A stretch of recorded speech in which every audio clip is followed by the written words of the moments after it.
name's Brandon. I'll be your host. Thank you for everybody coming out to ask your questions and be here. Just please silence your phones. Make sure that we don't get no interruptions like that. The topic tonight is about the Camp Grayling expansion. Tonight we're welcoming Colonel Meyers from Camp Grayling, as well as Tom Barnes with the Michigan DNR. This is a Q&A. We'll go till 8 p.m., no later than then. And we're going to have, the rules are going to be as follows. So I will, by a show of hands, I'll start in the back row back there, and we'll go one question at a time, and let you guys come up to the podium and ask your question, and then go sit back down, wait for the answer. And then as we go through the room, we'll keep going through the room as long as there's questions, or 8 p.m., so you'll get asked all your questions. And we're just gonna try to keep it to 20 seconds. Just, remember, it's not a public comment. We're not sharing no opinions of our own, nothing like that, but this is information gathering and education for the public. So, as long as that's all understood, we're good to go. If anyone's not comfortable with public speaking or anything, feel free, write your question down, and we can read them up here, and we'll make sure we'll get through them all. Okay, so at this time, if you'd like to introduce yourself. Colonel Scott Meyers, the camp commander at Camp Grayling. And I'm Tom Barnes. I'm the unit manager for the Forest Management Unit out of Grayling. okay, so I guess at this time we'll start with questions. If we want to start in the back row on this side, next to the Eagle. Very first, yep, come on up. Already, we're here, last meeting we were here and nobody gave an answer on where this expansion's gonna go.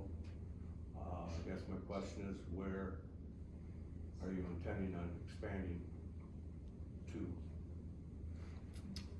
Okay, well, I could talk a little bit. Wish I had a map to show you, I guess, a little bit. But first of all, the phrase expansion gets put out a lot.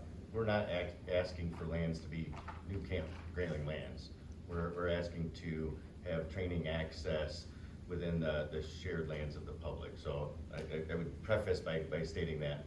But the lands that we're asking the DNR for permission to use alongside the public are contiguous to training areas that we currently have.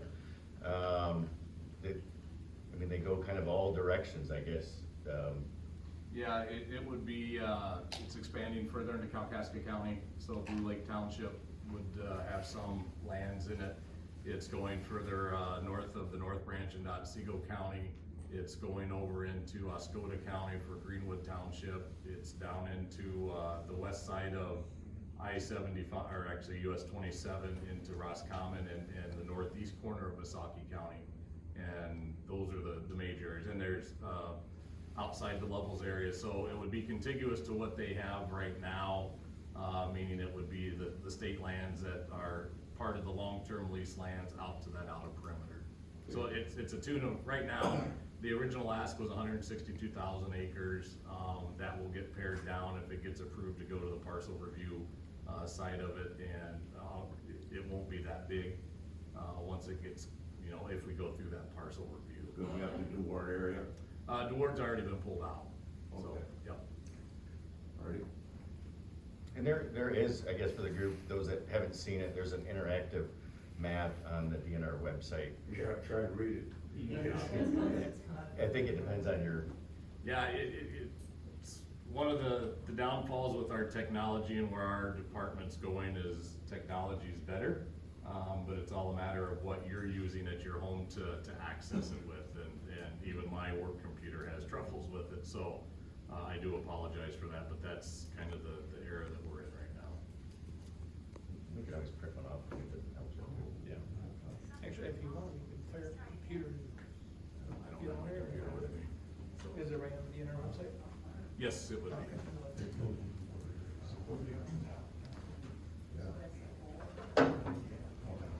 If you get through your passwords, Brandon, I can Yep. get us to that site.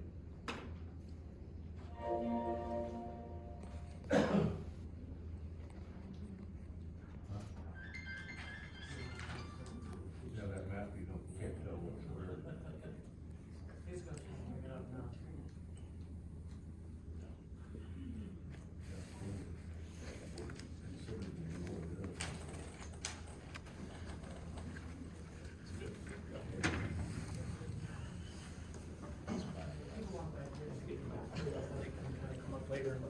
Yep.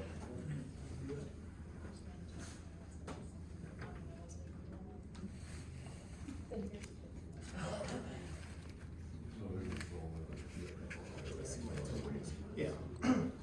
All right, while we're waiting for that, that'll be up here for everybody to view afterward or at any time. Just a reminder too, after we ask our question, please return to your seat so we can keep moving. All right, next. Any more else in the back row? All right, second from the back row. Okay. What is your intentions for this for your military training in this projected area? What other military will be involved in this as well? Okay, good question. So the big reason for our ask is the dynamics of warfare, of course, changing, right? So there are some threats that we see out there. You can imagine, of course, where there's some things that we're even seeing in Eastern Europe that causes us, the Department of Defense as a whole, some concerns.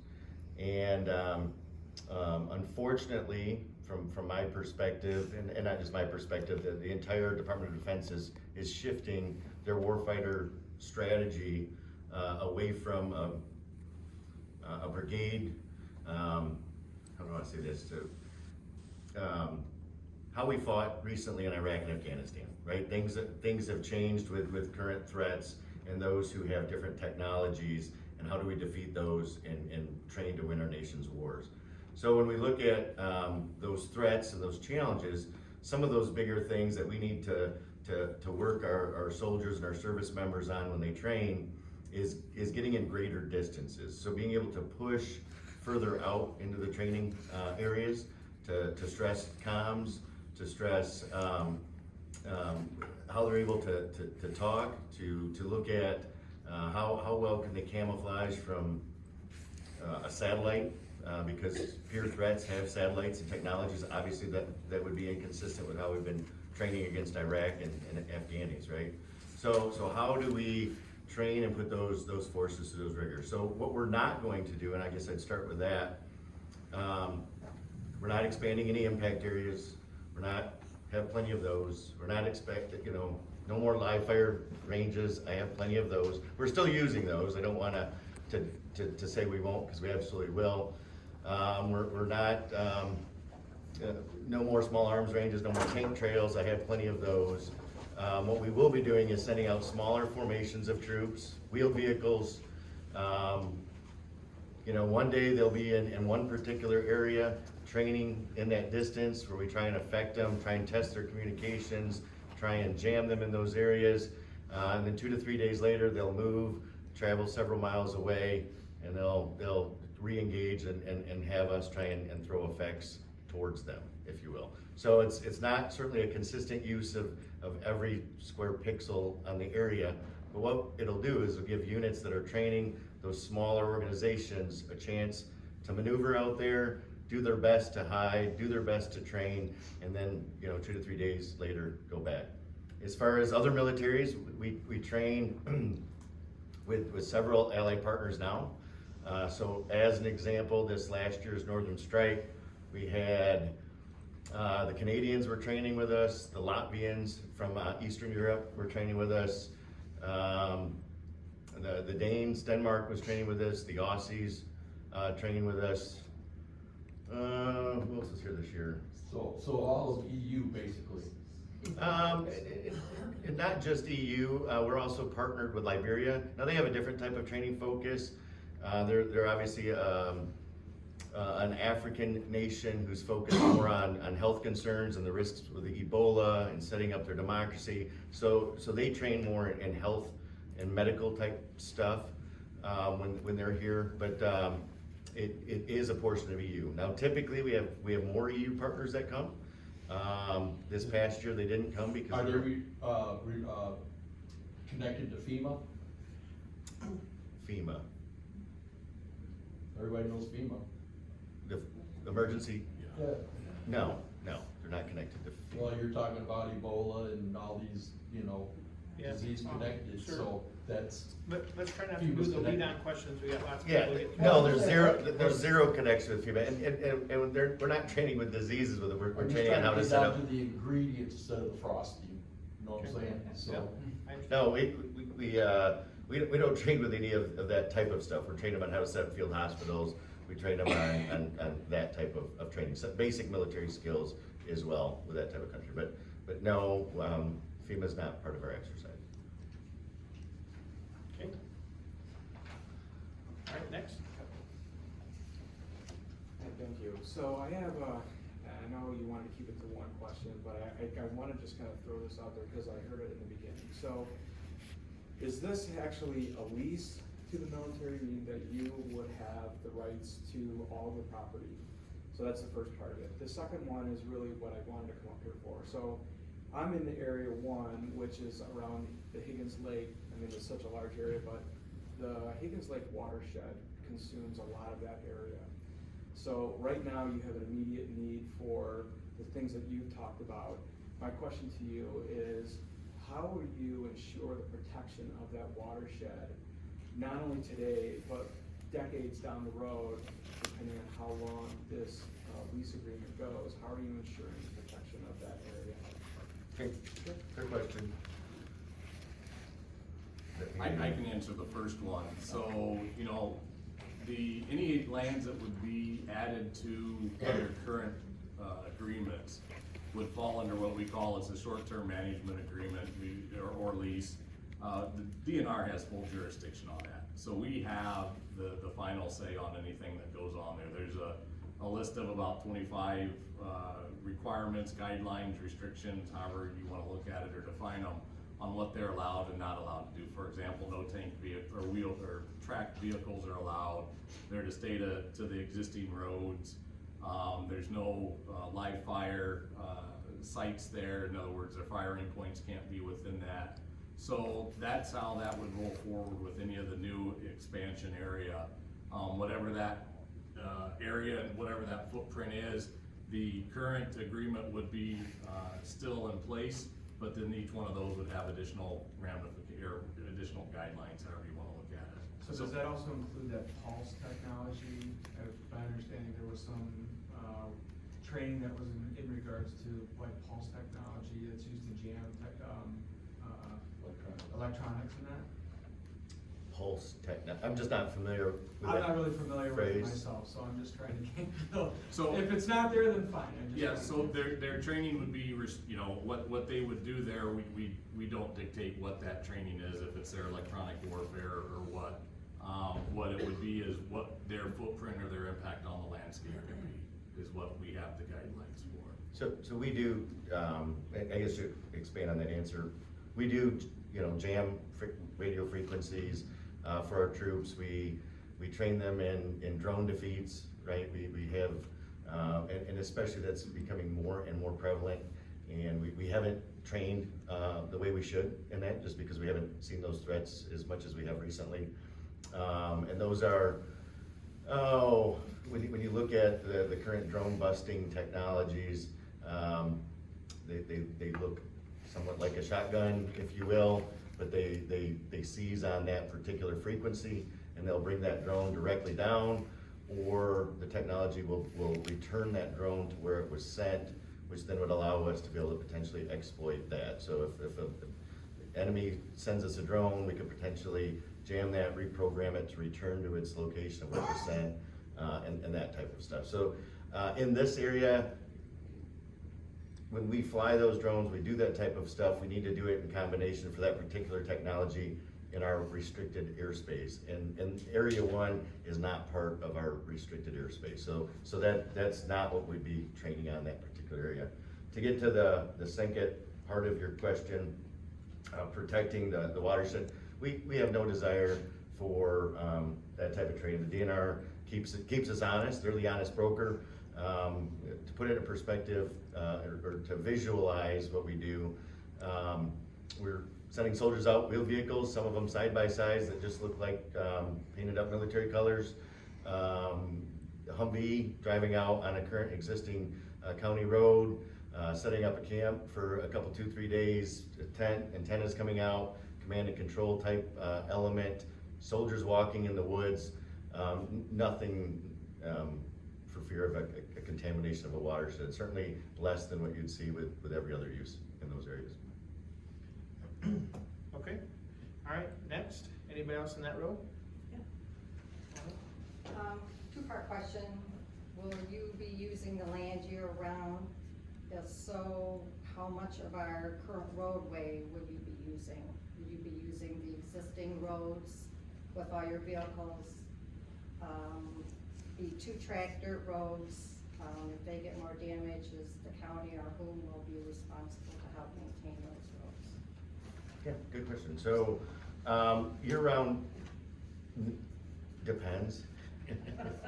So, will there be a constant presence? That answer would be no. Really, our largest exercise, of course, our Northern Strike exercise. That's typically and has been the first 2 weeks of August. To put it in perspective, we do a winter Northern Strike as well. It's a much smaller exercise. It's typically up in the northern area. That exercise is focused on active duty and National Guard Special Forces, Air Force aircraft, and artillery primarily. So it's a little bit smaller type exercise. So within the first couple of weeks of August, yes, you'd have folks, maneuvering around. Would they be in every spot? No. In addition, maybe in June is another time when we have a good amount of troops here. I could envision where we would push soldiers out to those far off areas within that. But throughout the year, no. And ideally, you would hardly notice the presence whatsoever.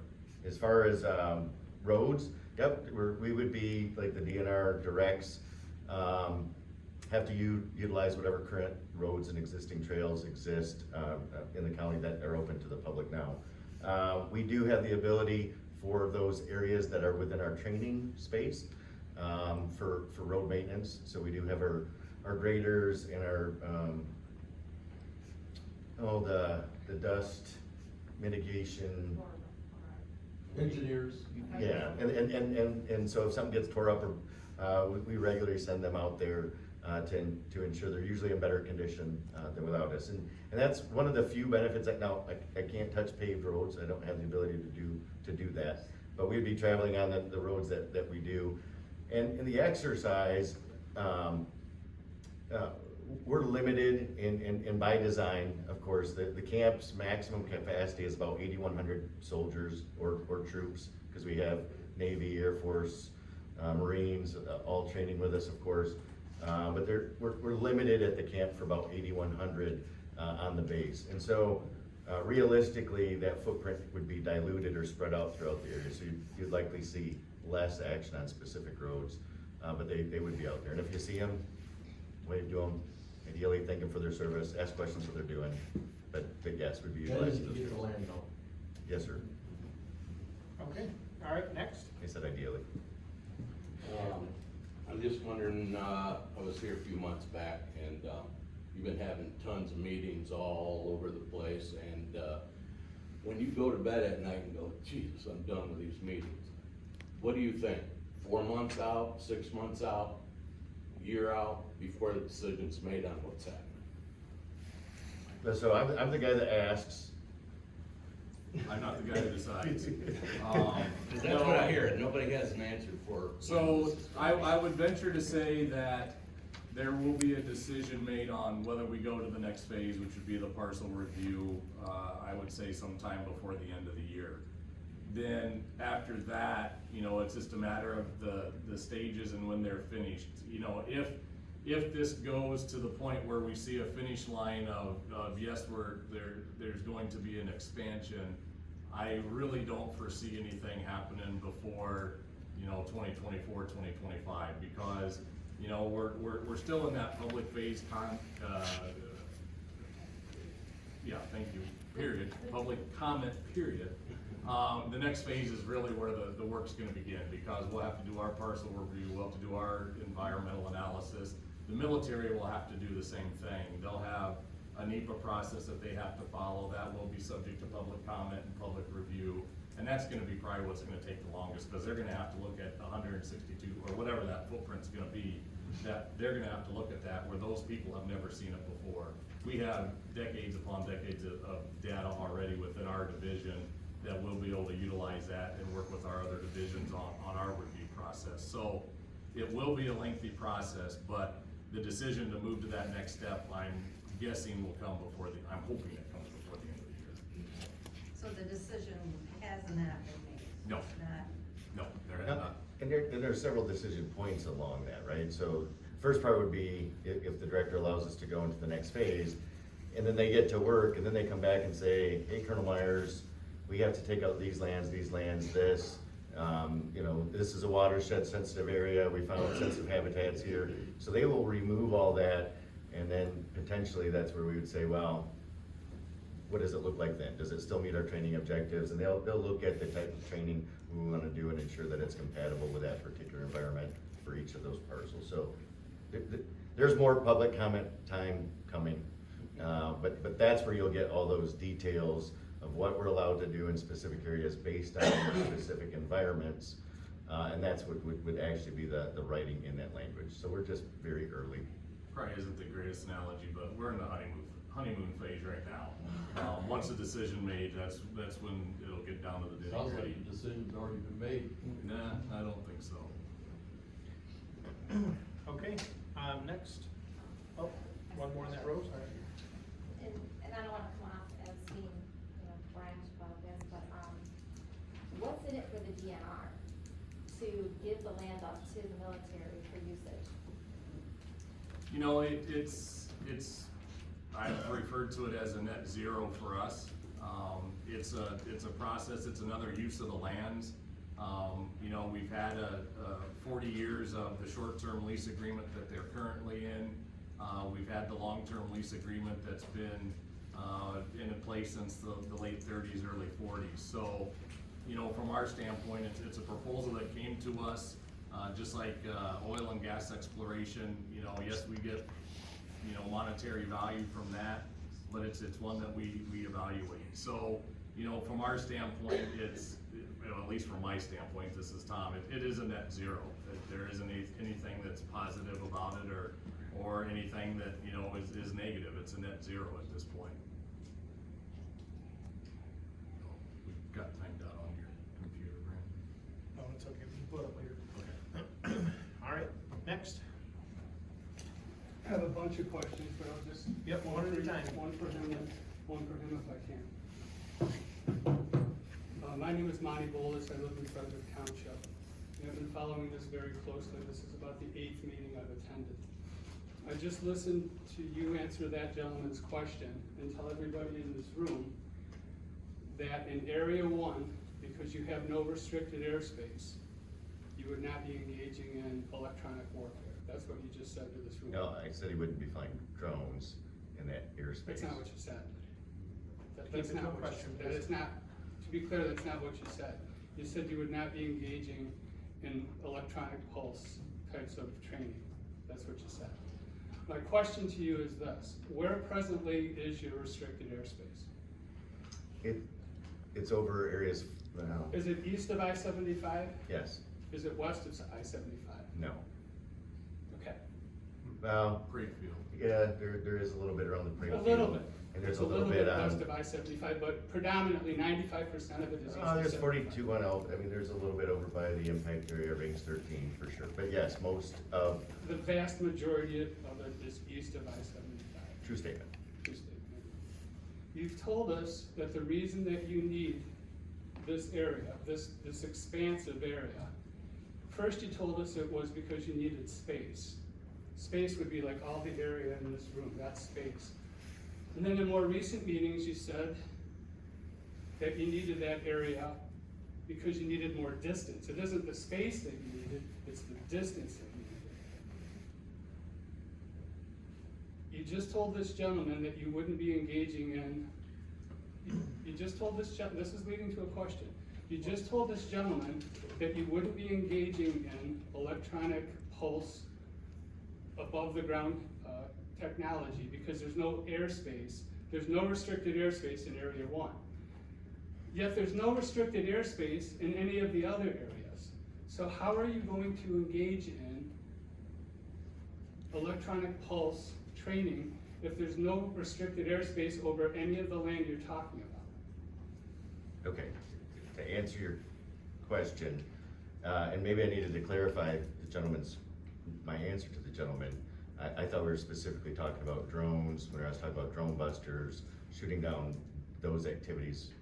We would not be doing that unless it was in our restricted airspace. We would be training on cyber effects, communications distances, and those types of things. And when you talk about space and distance, the answer to that is yes. And why do I say that? So if I put a pin or 50 acres on a map just to get me distance, that doesn't get after that training objective, right? So if I'm trying to allow a unit to figure out how to go and hide, how to set up their camouflage, how to get the distance of communication, and they're going to be in an area for 2 to 3 days, and then have that flexibility to move to another area, I need that space, right? I need that space to give that organization the ability to move around in those existing roads, trails, and open areas. Now, will I be using all of that space? That answer simultaneously, that answer is certainly no.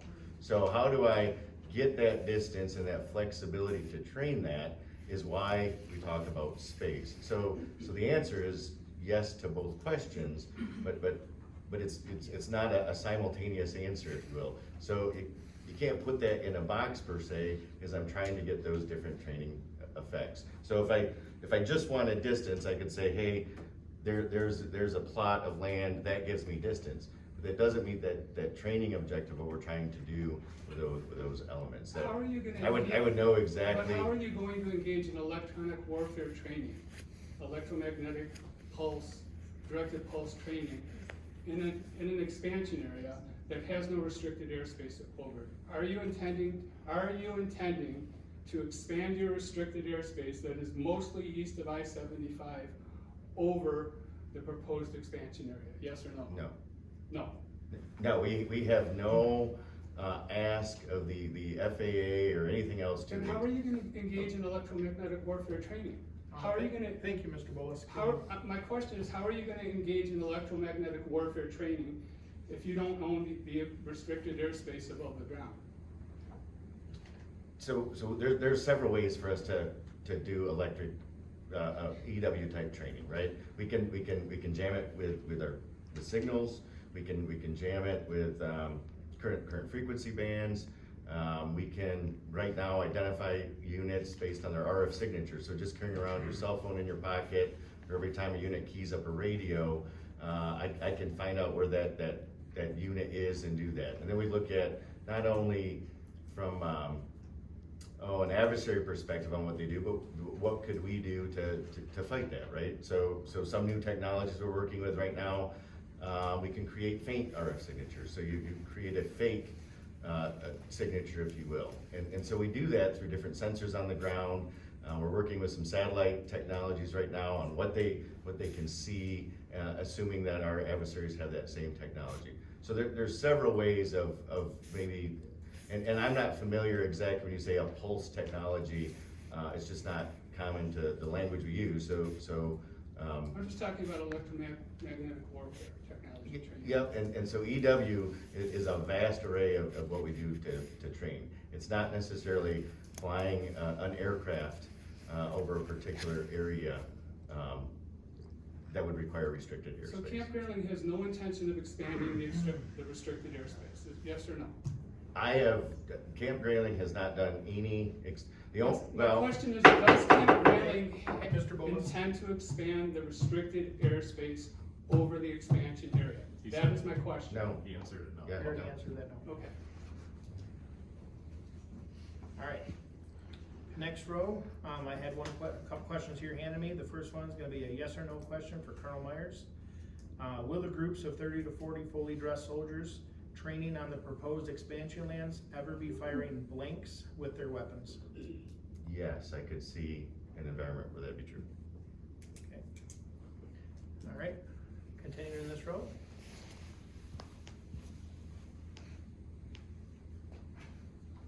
Thank you for taking questions.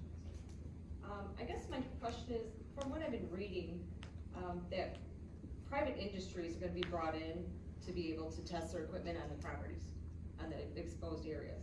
What kind of scale are you talking about with private industries, and can you share with us what kind of technology they would be testing in where we live? Yeah, so there has been no desire for a private industry to use any of these additional training areas whatsoever. Now, with that being said, we do work with private industry on a daily, I say daily, let's say a weekly or monthly, in the areas that we have now. So when industry comes up, they'll work alongside us trying to figure out challenges or solutions to some of the challenges that I mentioned. But when they come up, and an industry partner will come up, they're training alongside the soldiers, they're looking for specific areas, like with restricted airspace, or specific areas by live fire areas. They wanna test, some autonomous howitzers maybe, or that type of thing. An industry partner just going out in the middle of the woods and testing something, that's not what they're looking for. They're looking for our urban training areas is where we get those requests. And so right now, we work with industry partners within specific areas of the camp regularly. But as far as the new areas, I can't imagine a partner just wanting to go out in the middle of it. They could have that flexibility, I guess, and probably do that right now if they wanted to. But some examples of some industries and what we're working with right now. We just had a new technology.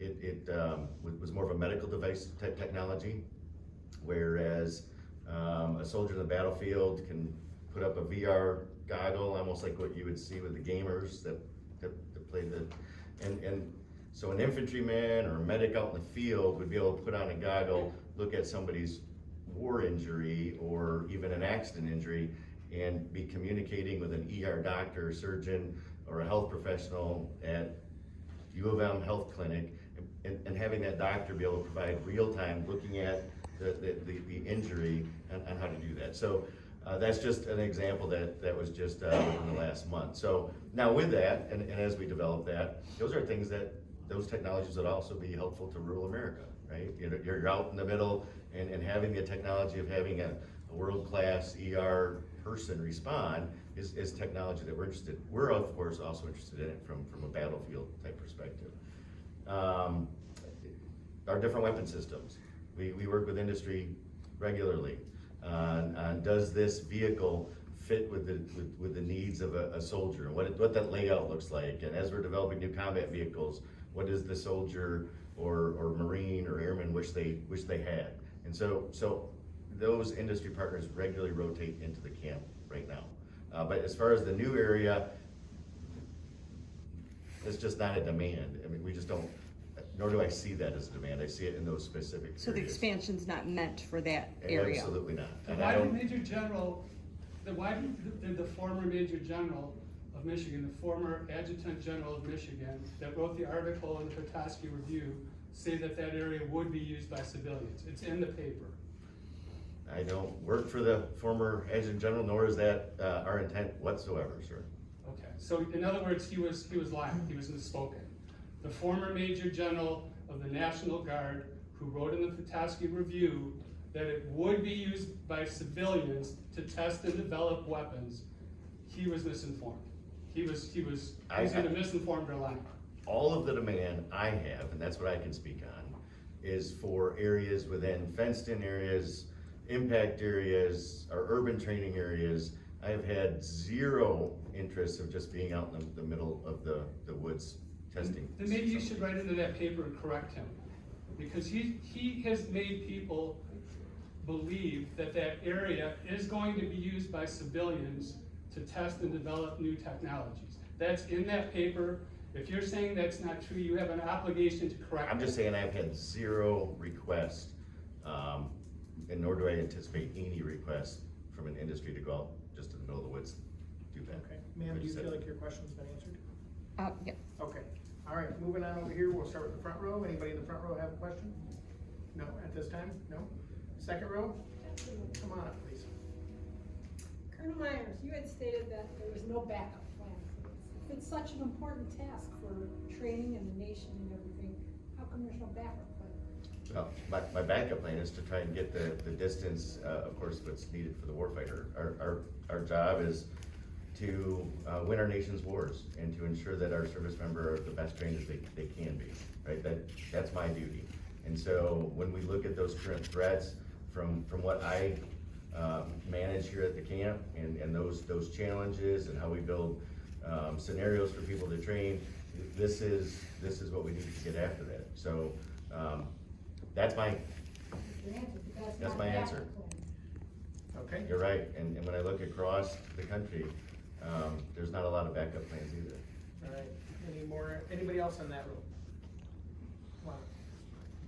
I had a chance to listen and ask you a question about policing of this area and didn't really have time to follow up. I was told by Mr. Barnes at that meeting that DNR would be in charge of policing and making sure that the rules that are established to lease this land would be monitored by DNR and enforced by DNR, okay? You guys, both of your departments are under a lot of scrutiny this past summer, and we've seen video evidence of some pretty big mistakes. You know, what repercussions have come from those? We have watercraft in areas that are not designated for. We've got we got blank rounds, developed blank rounds left out in the woods. We've got spent shells all over the roadways. These are things that obviously should not have happened. But what repercussions do they have to, what are we doing about it? So now we're in a position where you're willing, DNR is willing to give them a bunch more access to a bunch more land under these rules of having to stay at least 1,500 feet away from waterways. It's taken 100 years to get the waterways back to where they're at now, and one screw up, and we backtrack. So what are we doing to police this? Because right now the citizens are the ones that are doing the policing, not the DNR. The media, bringing it out in social media, is the only way we're hearing about it. So what are we gonna do about this? And what are the repercussions to both of you? So, the instance where they floated down the Manistee, I was notified about it that day. I started the procedure with our legal department to find out if there was any violations. The fact that they used a public access and took out a public access, they did it was, from a public perception standpoint, huge failure, okay? I won't disagree with that, and the Colonel and I have had that discussion. But from a legal standpoint, there's nothing that we could do. And we looked at it from the Natural Rivers Department to say, okay, what's your take on it? And we looked at it from our Attorney General side of it, and they found nothing that was done illegal. So nothing was done because there were no rules broken, other than us sitting up there saying they're not gonna be within 1,500 feet. Again, huge fail. Regarding the other aspects of it, there's a lot of phone calls that go to the Colonel, whether it's on long-term lease lands or on the short-term lease lands. If there's things that my staff find, that a phone call takes care of it. We don't, it's not put out in the public, it's not put out in the newspapers, because some of those, there hasn't been any case where it's need to be. We also have a tremendous amount of litter that's thrown out there just by the general public, that, we try to find that, and we try and take care of that as best we can.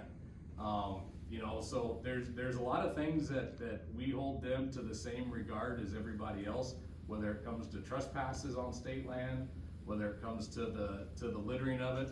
I know that they have a team that goes out and cleans up after their training, and I also know that it's not probably gonna happen overnight because of the amount of land and the amount of people that they have doing it.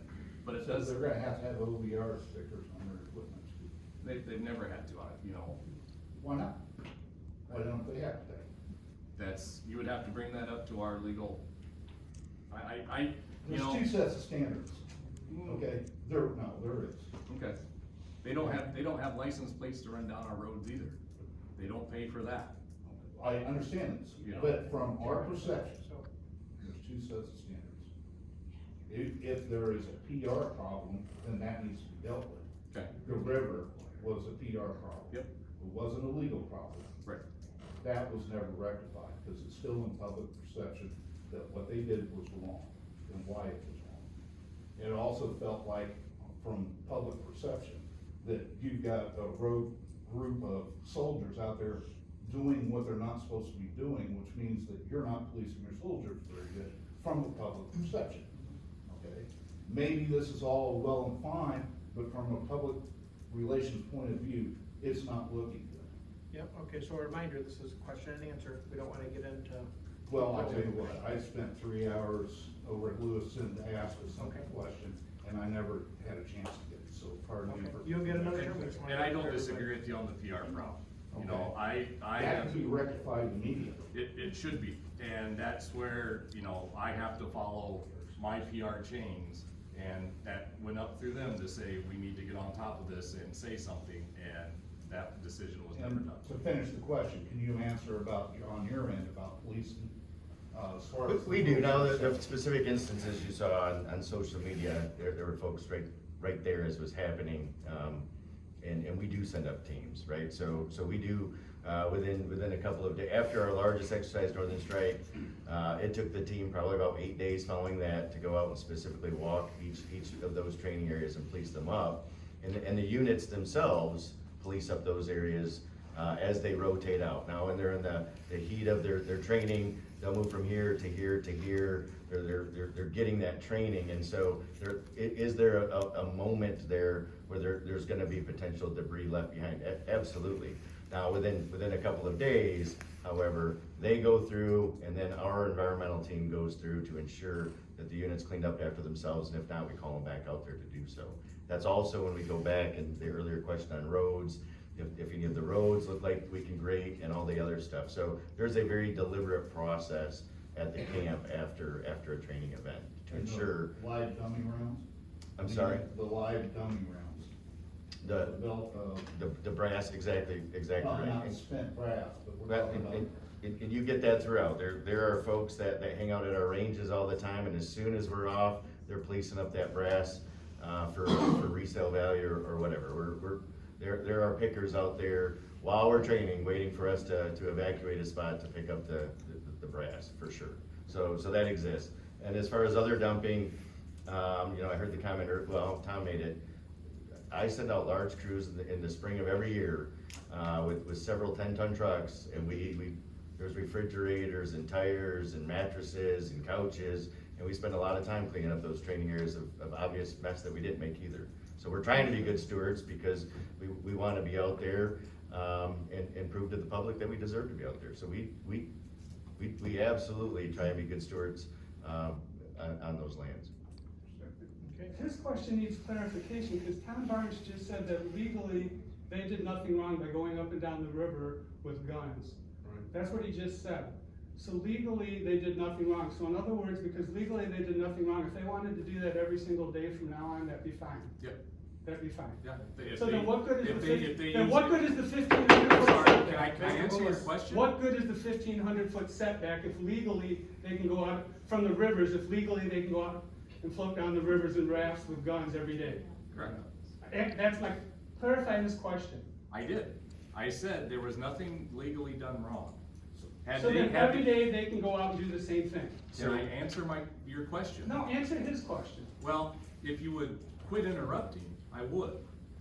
I want clarification to his question, because what it sounds like to I'll me ans- I'll is that you clarify. just said that legally they did nothing wrong, You're which correct. means that every single day they could engage in the same kind of training on that river. They could, yes. Okay, thank you, We have. Did I answer your question or his? thank you, thank you. All right, Mr. Bowles, please refrain from outbursts and stuff.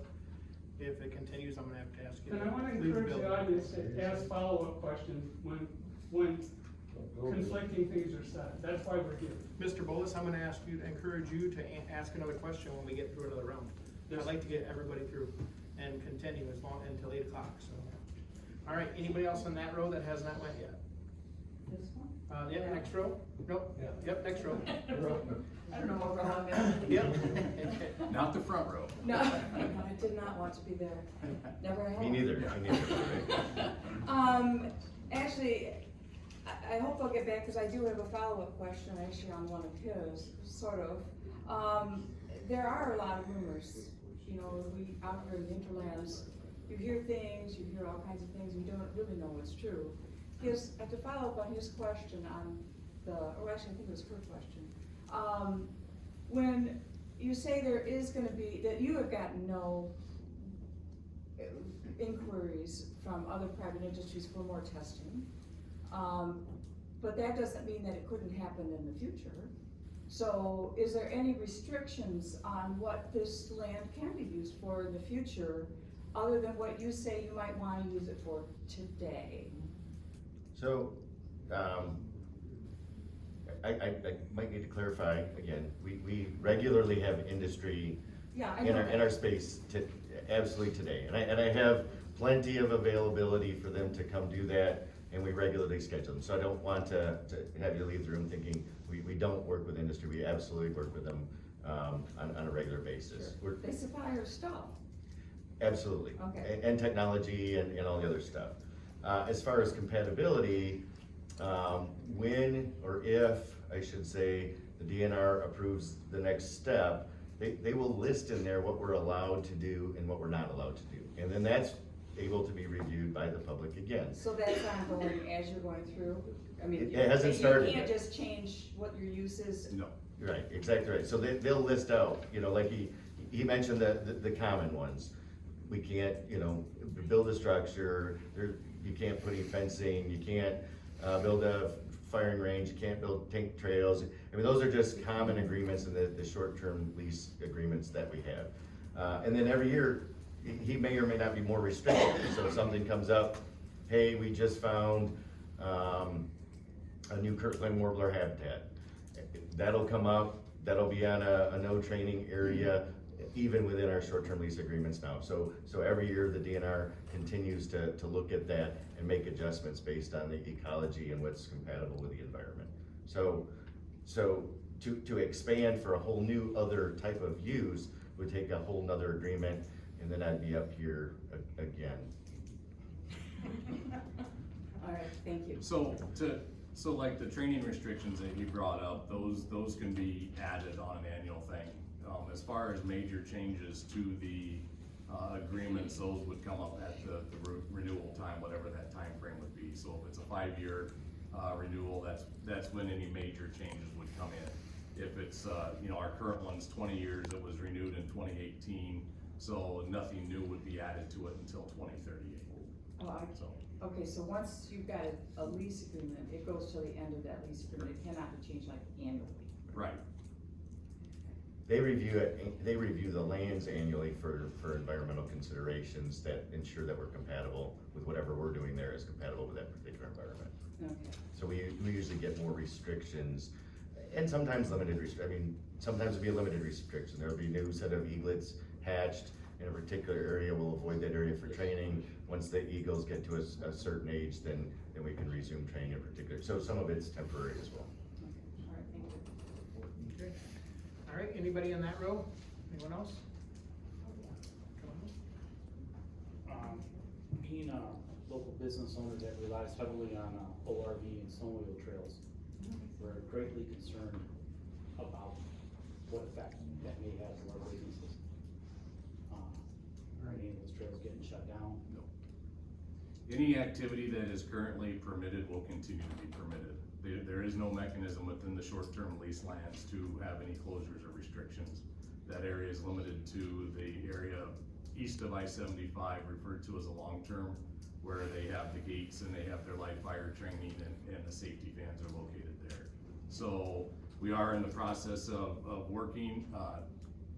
We are gonna be working on the snowmobile reroute this coming year. So thank you for your letter. But we do have one snowmobile trail that runs through the safety fan of the 30 complex that connects to levels. We're gonna move that out this year so that we're totally outside of the fan, so that's not impacted by any other training.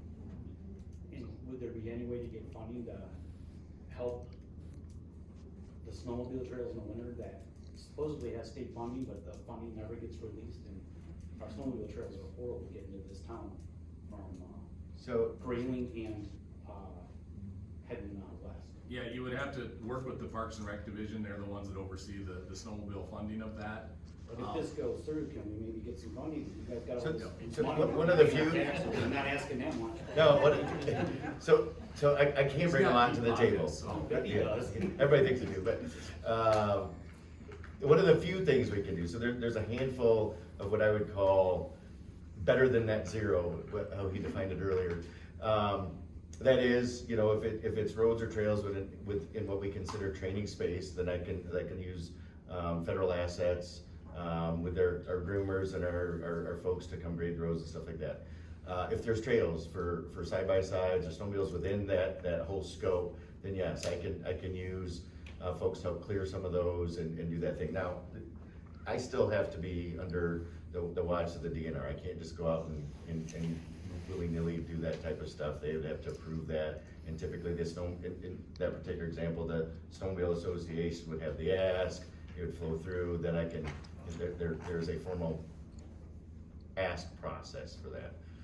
And then I would also be able to, anything within that training area, and that's why there's some areas, you know, if you look at watershed areas, we're not gonna have soldiers in the middle of the swamp running around. However, if there are areas that are considered training space, that I can bring in environmental monies for environmental help with those particular areas. Be it endangered species, we can work different things with other organizations that bring in those resources. So that's all I can really bring to the table. So yes, can I help on some of that? I can, but I have to cautiously say it depends. It depends on the mechanism of the ask and what that availability and that type of stuff As is. you said, you know, net zero for the DNR, but let's pro Frederic here, you know? Right, You're so gonna go in effect, here we go. and in addition to that, so I like side-by-side riding. I've got snowmobiles, you know, my wife and I, daughter, we ride, we come here and go to the swamp regularly. You know, we enjoy riding, and so we've expanded, a couple hundred acres, or a couple of 91 miles. 91 miles in the North Camp for side-by-side trail. We're constantly looking at areas where we can expand trail use, both for recreation side-by-side as well as snowmobile. So I'm all for more trails. Thank you. All right, next. Hi, guys. So, talking about the local businesses and stuff, you guys are gonna be expanding all your men coming, you know, to camp. Are you guys adding more stores to camp, or are you guys gonna leave it and kind of provide more for businesses? Yeah, so, the things that I'll say contract out at the camp, you know, I'll throw an example of Northern Strike this year. The Northern Strike 2-week exercise alone contracted $1.4 million, $1.2 to $1.4 million just for food. Local catering company, I think it was a Gaylord, got a big portion of that contract this year. We put all that out locally, bid first. The Porta-John contract just for Northern Strike alone was $600,000, so if anybody is in that business, and there wasn't enough locally to do it, we had to go all the way down to southeast Michigan to find enough Porta-Johns. But we are not looking at expanding. Now, we do put out for bid for food trucks to come to the camp and help out while the troops are right there. But no, we're not building new there's not a great business model on the camp for that, because we're just dealing with rotational units that ebb and flow at certain times. So we depend on the community. Yeah. Just, I guess, something comes by there, where do you guys put that out for bid at? Where can the local businesses find that information? Yep, it's all on, that stuff has to go through our state, what's the state? Sigma. It's where you register on Sigma, that you're interested in bidding on that. We bid out a lot of different contracts. A lot of folks get a lot of construction, and different things on the base, but it's all through that Sigma on the state side. And then on the Fed side, we put that out, and I think it's SAMS is the federal contract system, but we bid out those services annually. Okay. All right, next. Anybody else on that road? No? Moving to the back row. Hi, my name is Jim Montaigne. I'm a veteran, and I don't quite understand why Camp Grayling has to be expanded to such an extent. The U.S. Army has a cybersecurity headquarters in Fort Gordon, Georgia. It has 16,500 troops stationed there. The base has only 55,600 acres, which is less than half of Camp Grayling. Yet they're the headquarters of cybersecurity for the Army. Fort Meade, Maryland is the nation's platform for intelligence, information, and cyber operations. It has about 5,500 acres. How can the Army get by with so little space, and the Guard needs triple that or quadruple that? So keep in mind what those functions are. So annually Fort Meade comes here too, by the way. They're schoolhouses, they're buildings for instruction, if you will. So think of a university, if you will, when you think about the cyber training that's happening at Fort Gordon, that's where you are in a classroom learning basics about cyber. Fort Meade does all kinds of interesting things there. This is certainly not just, Camp Grayling is not just used by the National Guard. We are a National Guard training facility. As an example of Northern Strike this year, I'll just keep bringing it up just because it's a recent example. We had just under 8,000 people here, troops here. You had 19 different state National Guards here, but you also had 1,000 Marines here. You had, 500-600 active duty Army here. You had Special Forces here. We had Navy SEALs here. We had other Navy personnel here. We had active duty Air Force, Air National Guard here. This is a joint training environment. Doesn't that violate the terms of the existing list? So this place was to be training for the Michigan militia or the Michigan National Guard. It's not a national base. You've got Fort Knox, you've got Fort Sill, you've got Fort Ord, you got all these other forts. Why can't the National Guard go there for their training? So active duty bases are a little bit different, right? So if you think about it, an active duty base has tenant units, of course. So their ranges are occupied typically by those tenant units, training on those individuals, battalion, and even at times brigade skill sets using the Fort Hood example. However, where do you do joint rotational training exercises? So there are a few locations. Camp Grayling is a joint certified training facility. Out of the different National Guard sites, both Camp Grayling and Camp Shelby are joint, and we do different types of things, but we're that joint training environment. Nellis has a little bit of joint training, very little on the ground side, more so on the air side. Fort Irwin, California, at NTC, they train up to a brigade size element, primarily on the ground side, but when you're looking at those joint training capable places, National Guard facilities play an important role because we don't have a permanent presence. Because we can rotate a large exercise in, have billeting for up to 8,000 people that you're not gonna find on an active duty base, rotate those training units in, combine those resources together, train that multi-domain operations, and then send them back. So even if I look at West Virginia used to train at Fort Knox regularly. They had no more, range space to train on because they'd get bumped out by the tenant units, if you will. So West Virginia brought up their paladins to Camp Grayling last year. They leave them here. It created about 11 new full-time employees for us out at our Maids facility just from that one unit pooling their training resources at the National Guard. So there's a balance. So when we think typical National Guard training, we of course train all compos and all services in our exercises. Yeah, but you're also training Latvia, Denmark. You had this weekend up the Wyoming SWAT team. I hope that's from Wyoming, Michigan. It's from Wyoming, Michigan. Using the ranges. Anybody who's got a gun is welcome to utilize your camp. So we absolutely train alongside our allied partners, and now this is Scott Meyers' opinion. What the Ukrainians are doing right now means we're not there doing it, right?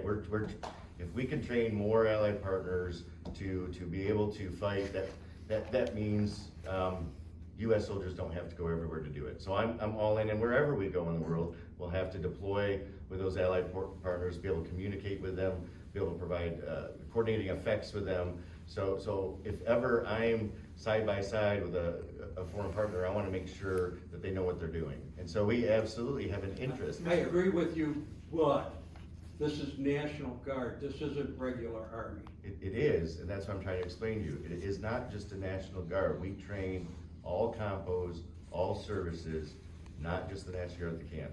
Now, when the military's not training, typically this time of year, law enforcement agencies absolutely book. They have to pay the cost to use the ranges. But there's a lot of police agencies out there, as an example, who don't have the resources to send their entire teams up at the same time because they're smaller police departments. So what they'll do is they'll send a couple individuals up with their SWAT, and another county will send a couple other individuals with their SWAT. They'll train on those techniques and tactics together for the best interest of the taxpayer, I'd argue. State So police regular has training posts for this kind of stuff. state police trains at Camp Grayling. State police massively uses Camp Grayling to train at the facility. And you're welcome to come out and visit all of this. I've done my tour. I don't want to go. Thank you. Fair enough. Thank you, Mr. Montaigne. All right, next in the back row.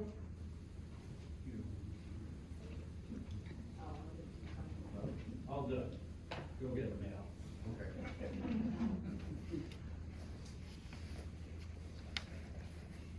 Good evening, thank you for being here.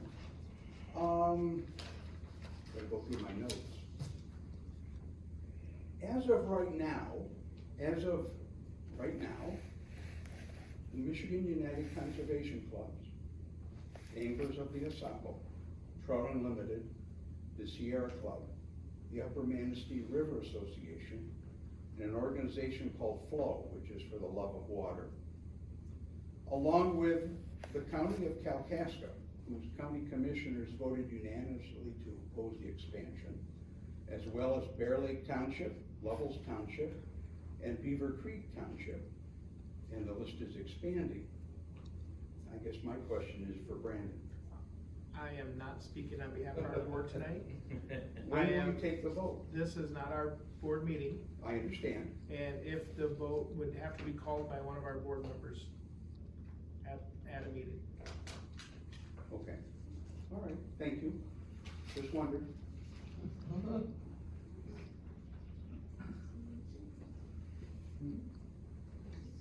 Okay, next.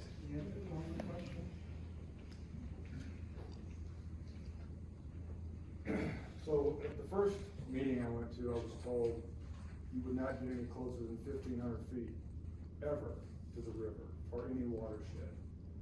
This summer, as it was talked about, we went floating down our river. Is that gonna be an ongoing thing? And what do we do when our grandkids are in the river, or we're fishing in the river, or we're whatever else we do in the river, and these guys come down with machine guns pointed at our head? So Second question, why don't you take all this stuff out to Wyoming or Montana or North Dakota or Nevada, where they have millions of acres that you could have? Why do you have to do it right here? So the first part of your question, we do and will continue training for water operations. Right? We do have areas we train in. Now, the particular example on the Manistee was not coordinated with the camp. It was a particular unit who's deployed right now in harm's way. They saw an opportunity to train their team on water maneuvers. They mapped out a public launch and a place to pull out of the river. The camp leadership was not aware of that. And ideally, to get back to that earlier PR question, and I did have to answer that because the media, I did several interviews on that particular question. But with that being said, they didn't do necessarily anything illegal. However, the military will continue to train in waterborne operations. Now, what we've agreed to with the DNR is any of these areas that we're looking to train in, additional areas that we would offer that buffer, because we have other areas that we train on for water operations. We do it on Lake Huron, we do it on Lake Marguerite, We do other areas that we train on water areas within the camp. So, with that being said, any new areas would be subject to that 1,500 foot rule, or whatever that final number of footage is when we get to that stage. When we talk about where can you do this type of training, and so I didn't cover this, I guess, at the beginning of the meeting, but we look at those threats. Our biggest consideration is how do we train simultaneously in all the domains of warfare? And so the domains, of course, are land, think Army historically, air, think Air Force historically, managed as the air and air power. Sea, think naval operations, the Navy, if you will, and then cyber and space. And then how do you train in that in four-season environments? Well, when you look at training areas that have all of those capabilities, that list dries up pretty quick. Now, there are a couple places, one of them is in Alaska. They have some training areas. By all means, we do multi-domain operations training in Alaska, but very expensive to get our troops to. Very expensive to move large formations and get equipment to weigh in that particular area. And it doesn't have enough space to simultaneously train the number of troops we need to in multi-domain operations. So it's not as easy as just picking a million acres in the middle of North Dakota to get after those demands. Next.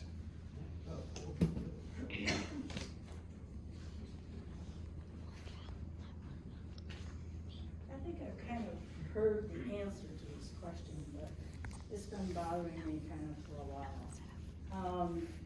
There's this resource management agreement that the DNR does with the military, and it's also called the Lease. And as Tom said, most of the short-term leases are 20 years. I'm just wondering what accountability there is for these agreements.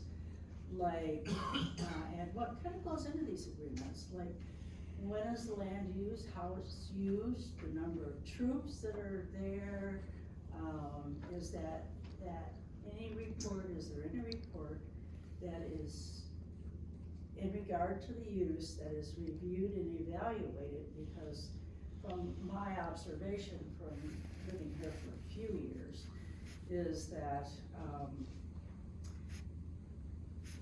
the state DNR is understaffed and they wouldn't have the staff to do an adequate review. And I know Tom's very busy, so, and if there was a review done and there was something, it was found that a particular leased land wasn't being used or used inadequately, is there a way to change that agreement? Those are good questions, Karen. I haven't been in part of the renewal process to know exactly what goes into that. I do know that if, the camp keeps pretty good records of troop usage, and by training areas, the Camp Grayling is broken down into training areas. So, I can go in and ask how much usage is going in here, or how much usage is going in here. That has been one of the things that has been brought up as far as, potential language of any new agreement would be a capacity limit of number of troops that would be allowed in a certain area over, that given time or that annual period. So this will all, we use the phrase first rodeo. If this gets to that point where that language is crafted, that will be part of that review process and looking at how do we come up with that language and what's going to be put in there. And just as to the time frame of how long that new agreement may be, it's not golden to be 20 years. It could be whatever, the group decides it to be, whether it be 5 years, whether it be 3 years, and say, give them an adequate window to, basically put their money where their mouth is to show whether they're gonna abide by it or not. And then we have a chance to either go from there or terminate it. And that's kind of, looking at the history of how this transpired with the current short term. It started off as an annual use agreement. And because of, it went from like 81 and 82 were the first 2 years that it was an annual use agreement. The amount of time that it took the staff at that time, which we were probably more heavily staffed back in the eighties, you know, was pretty time consuming. So that's why they started to look at a longer term and something a little bit more in depth than just the use program. So that's where we're at today. You know, when we get to that, if we ever get to that point, you know, when we go through the review process and parcel and purge stuff out of it, you know, all the language will be up for public review again. You know, it's not gonna be something that's gonna be crafted in a back room and put out and said, oh, here we go, you have to deal with it. You know, once we get to that portion, we'll be going through this process again, to get public input, to say, all right, here's what our draft is, and tell us what you would like to see in there.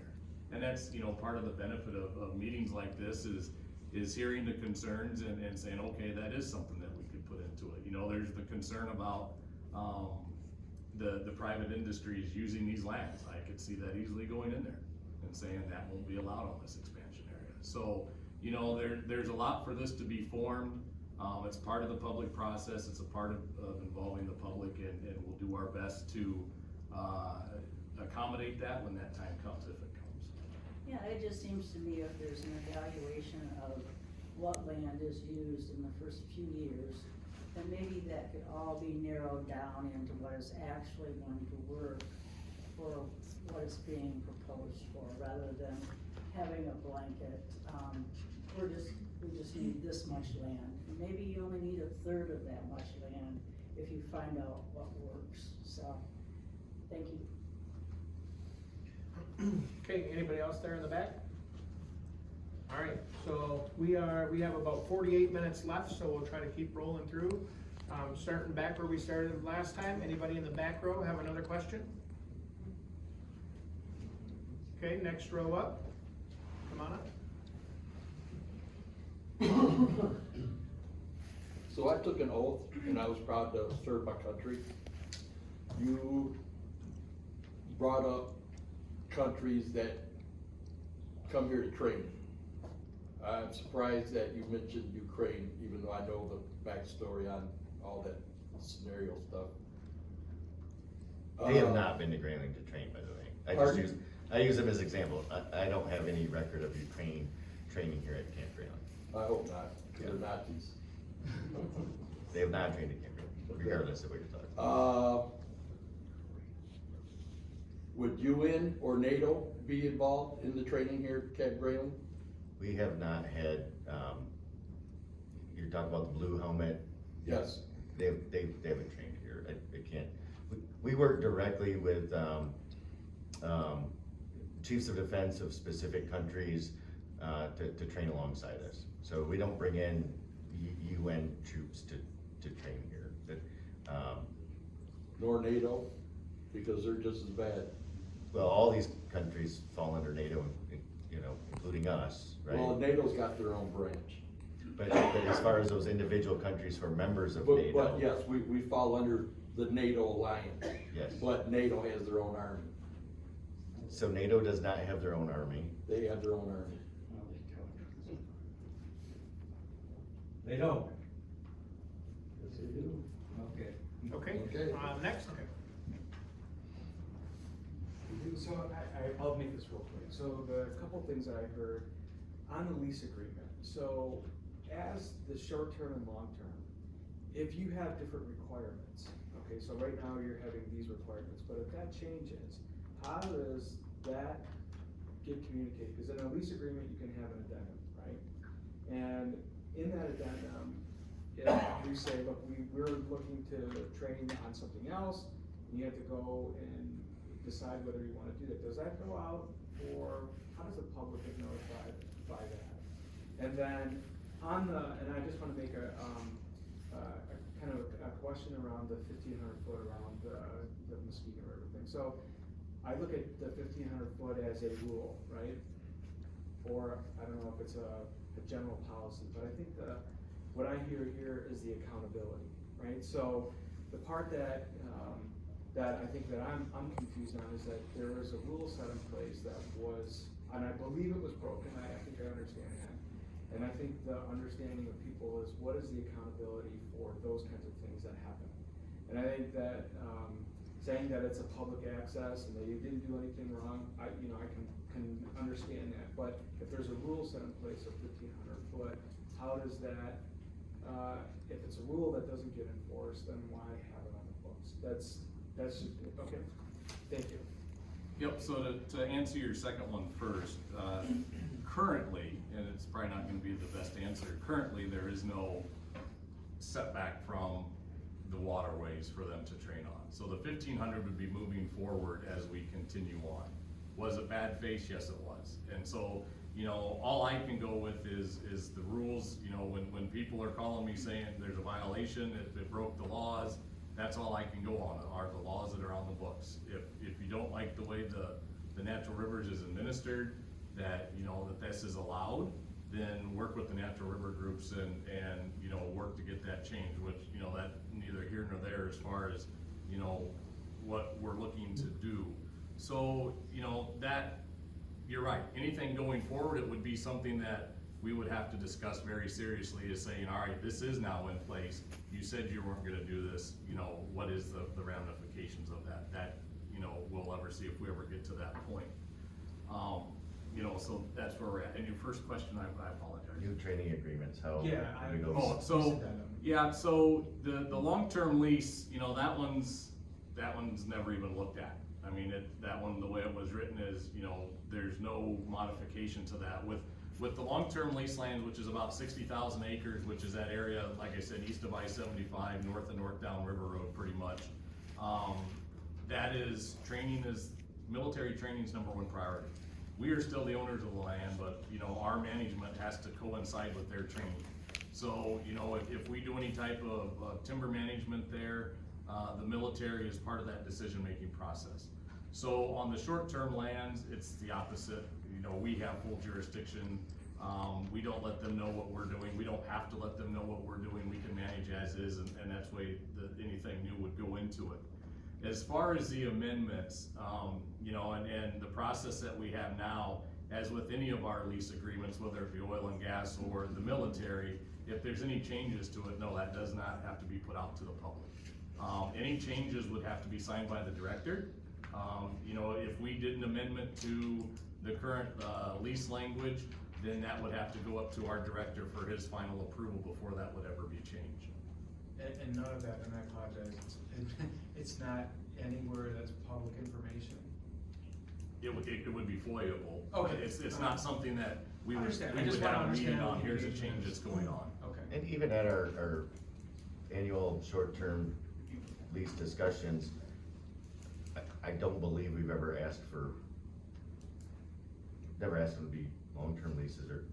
No. No, I think my question was in regards to the changes and what the needs of the military is, right? So what your changes are, you may say, hey, look, right now it's all on the ground, but maybe that's gonna change to something else, and whatever that is, maybe not part of the lease agreement, and you have that discussion, and that becomes an amendment to the lease agreement. And keep in mind, anything like in the air, as an example, when we talk about restricted areas, that the FAA does not like giving up more airspace because of the cost of the canned flights or your commercial flights, just rerouting them a little bit. Seems like pennies on the dollar, but when they're doing the routes that they're doing and the cost of fuel and everything else, it's a huge deal to that civilian industry. So they're not in the business of approving a bunch more restricted airspace.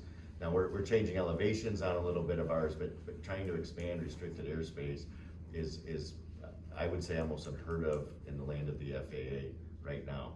And when they do that, or any of those land use or air use agreements, that they also have public comment periods, and there's a whole public process for that type of stuff as well. So as an example, you know, in looking back in the history of everything that's gone on, you know, to the changing of what they're looking for, there was a request for the use of HIMARS on the short-term lease lands. And at the time, that was not agreed or allowed. And so that request did come in from the military, you know, the commanders at that time, and it went through our review process and it was shot down. I guess, no pun intended. But yeah, so, you know, those do come in, and obviously, you know, it's a matter of, one, what's the ask? Something as egregious as that was a pretty big ask, and it got rightfully turned down. So, you know, there is a process in place, and it seems to have been working so far, so. Okay, next. So, I guess I just have some concerns based on,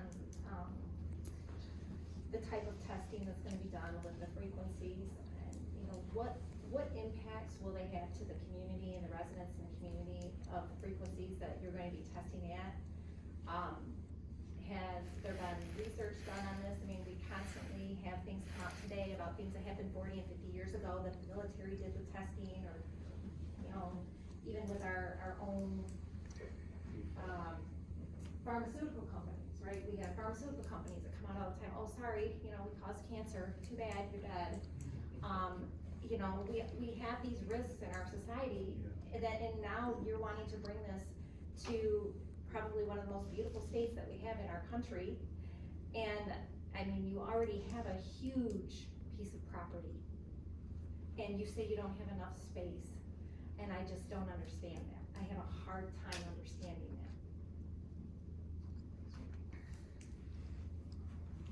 So, you know, this is my opinion, having this as much next to your head as we do is probably a much larger case for issues of frequency than certainly anything that we're doing. So, to put it into perspective, frequencies are managed as well.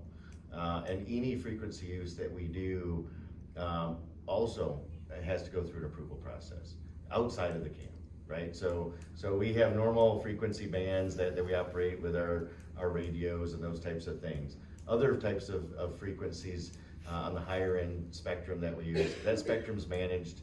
It first has to go through an Army spectrum manager, and then it goes to the FAA. So anything we do can interfere with your local satellite dishes, your cell phone receptions. All those things are protected bands to operate in. So those are not what we're operating in on that. When we train with that, it's very localized. The frequency stuff is what we focus on our EW. We don't send mass, you know, arrays of signals to jam anything in this. It doesn't have our interest in heart. So I'll go back to a Ukraine example, which is apparently a bad one tonight. A lot of the intelligence on enemy activity in Ukraine comes specifically from civilians on the ground calling in those threats, right? Wherever we deploy, we depend on civilian as well, and working with the civilian populace. So how do we ensure that we can do both? And so nothing that we're doing, we have to show that we're not in those bands that would affect.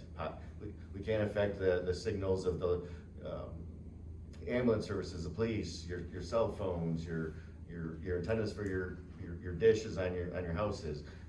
Those are all managed spectrum where we operate in. What does the future hold with what electronic devices have?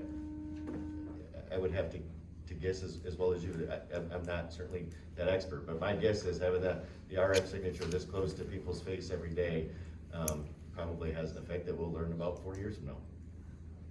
Okay, next. So if your troops are gonna be on public land where we all go, and what type of interaction might they have with the public? I guess what I'm getting at, I travel a lot by myself in a vehicle, sometimes at night, going back and forth down certain roads. Would they ever pull me over? Would I ever see them? Will they interact with folks on the roads or the trails? I guess I'm looking what type of interaction they would have if the public's using the same areas that they're using, or would they not use it at the same time? Would they close it off? No, it'll all remain open to the public. So even right now in our short-term leases, there's public out there alongside us training, right? We'll be setting up a training area and a group of Jeeps on a Jeep tour, or horseback riders will ride their horses right by the particular training area. Typically, you know, see troops, give a wave, thank them for their service. Feel free to ask what they're doing. They won't stop us. No, that's not, no. Okay. No, ma'am. if they do, I better get a call, or community relations better get a call right away. But, yeah, fair question. I don't mean to laugh at the question, fair question, but, no, you know, and I think it was an earlier question, I think the lady in the back there, on usage, and arguably, for most folks, will they see a lot of activity in these areas throughout a year? That answer is probably no. Is there a chance? Will you potentially see troops in training those areas? Yes. Will they be in every pixel on that map and any even given year? That answer is potentially no. What we're trying to do is give those flexibilities to those organizations training to get those different distances, have some freedom of maneuver along those existing roads and trails and open spaces to train. So it won't be every pixel on that map at any given year occupied with troops. And so I think if it goes to fruition, if it actually happens, you're gonna be surprised at the amount of interaction you'd actually see out there with the troops. And I would just add, I mean, and it goes for anything that takes place on state land, if you see something that bothers you or you're worried about, let us know. Because, you know, we'll do our best to figure out what's going on or what has happened and fix it if it's something that shouldn't be going on, whether it's from, you know, something with ORVs, from hunting to fishing to, you know, uses on the lands. You know, we wanna know that, because if we don't, it'll never get taken care of, so. And we have a complaint call-in number 2. If something's happening out there, or a road's beat up. Hey, you just had, you know, some Humvees drive down this road and it's muddy out. We'll dispatch folks out there. Most of the complaints this year, we track every single one of them. Frankly, our A-10's flying low, our helicopters, it's the noise stuff, it's, you know, artillery shooting up in the 40 complex, and a military vehicle driving down a brand new paved Jones Lake truck trail. But those have been primarily the issues that arise, and then I get briefed on every one of them and how what we're doing with it. So what we're doing about it. So I welcome those calls. We want to be good community partners too, because we depend on community support. I don't always feel it, but we certainly depend on the community, right? We everything we do. This past week, or I guess it was about a week ago, we hosted the honor flight, and one thing we did to ensure the Vietnam veterans were of course treated differently, and we ensured that they had a really good, you know, welcome home when they got off that plane from that trip to DC. But that shows there's a time in our communities where veterans weren't treated the same way they are today. And so regardless of what you feel about the land use, I do appreciate the support the military members receive in the community. So that is important for us to maintain and earn that trust. And so we at no means would want to put any of those things at risk. We believe we can train our soldiers to fight our nation's wars and defend our freedoms while protecting those recreational things we like so much in the Northern Michigan community. Okay. Next, good. All right, Lonnie, it's your turn again. Sure. Just please remember to stick to question. Yeah. And, yep, thank you. So that the audience can understand my question, the governor of the state of Michigan appoints the DNR director. The DNR director is the final authority with regard to this whole operation here. The DNR director is also the final authority with regard to taking action against Camp Grayling if there's violations. For instance, if Camp Grayling is found digging a big hole out in state land to bury toxic chemicals, and Tom Barnes walked up on it and found it. To listen to this, it sounds like Tom Barnes would be able to take action against it. What I want you to understand is ultimately it's the DNR director's decision whether or not to enforce any action against violations. The DNR director is appointed by the governor of Michigan. It's an appointed job. It's a $170,000 a year job. So here's my question for Tom Barnes. If you walk up, or any of the DNR people, the good people of the DNR, and there's plenty of them, are out in the woods and they walk up on some sort of massive violation, None of those people make the decision whether or not to terminate the lease agreement, correct? That would be the DNR director. Correct. But the DNR director answers to the governor of the state of Michigan. So if the governor of the state of Michigan tells the DNR director, overlook it, overlook the violations that are going on out there. They've been out there for 7 years, they've spent $15 million of the military's money developing airports and whatever. And you say to the DNR director, they are in violation of the lease agreement. The DNR director says to the governor, I gotta terminate this lease agreement.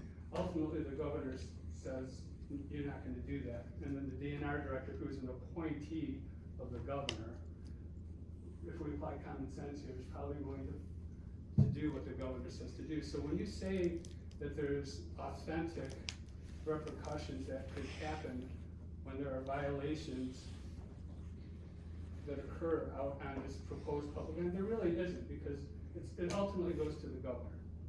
It doesn't fall in your lap, it doesn't fall in your boss's lap.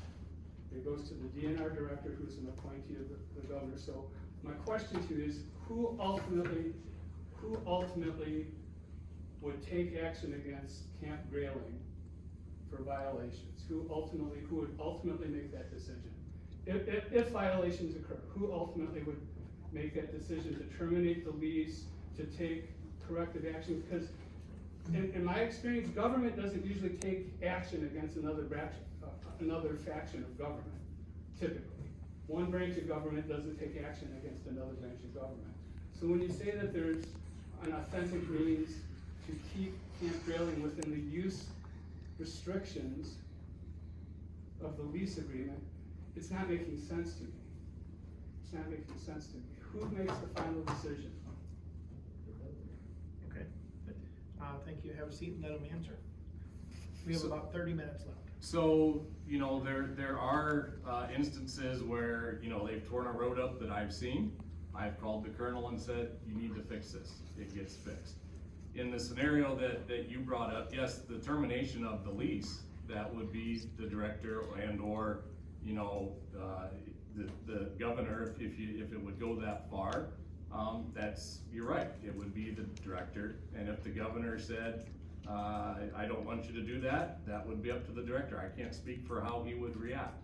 But I will say that if there is something that is of that egregious, where they are dumping stuff behind me, it's not that would ever happen, you know, I wouldn't have a problem. I would go to DEQ and say, here's what's happened, because I still have a right and a job to protect the resource. Whether or not the contract gets terminated by the governor, I don't worry about that. I worry about the resource on the ground. I would still have a phone call to him. I still have, you know, ways to get other entities that would, you know, be involved with that to look in to help that mediation. Whether or not it gets terminated, that, like you said, that's going to be above my pay grade. But I do have the ability to call him and have them take care of problems that we do find, and you know, we have them take care of. So Regularly, and to be fair, our lease agreements, of course, have been in existence through many administrations, many different parties who control those offices. And we owe it because we want to continue to train in those areas. That we have an invested interest in maintaining those agreements because we don't want to put those at risk. We want to ensure that that capability exists for us to be able to utilize for how we've described it. We also have an interest to ensure that we would not put that agreement at risk, because then we lose out on that capability. So if Tom calls, he's not usually put on hold in my office regardless of the issue. We're hop singing and getting that done. Be it, hey, you know, we found some wire that looks like it's 40 years old that was out in Roscommon somewhere. Whether or not it was ours, we're not doing an investigation to find out if a civilian left it or we left it or whatever the case is. We want it fixed and cleaned up. So if the DNR calls us, we don't ever want to put those agreements at risk. Okay, all right. Coming up here next, another question that was written down here. This is another yes or no question for Colonel Meyers. Will temporary fencing or concertina wire ever be used on the proposed expansion lands? Fencing, no. Short-term lease, we do have, new guidelines in place for concertina wire usage. So maybe, I don't know that we would have that. There's a couple instances where concertina wire, of course, is used for training, but we have put some new management controls in over the last year or so, working with the DNR to ensure that's approved ahead of time, reported, issued, signed out, radioed in when they're using it, and when it's cleaned up, then we send inspectors out on those training areas. So on use of concertina wire, maybe, it depends what that language reads, I guess, if we get to that step. But no on fencing, no on structures, all that stuff is absolute no, because it's not permitted under those agreements. Okay, next.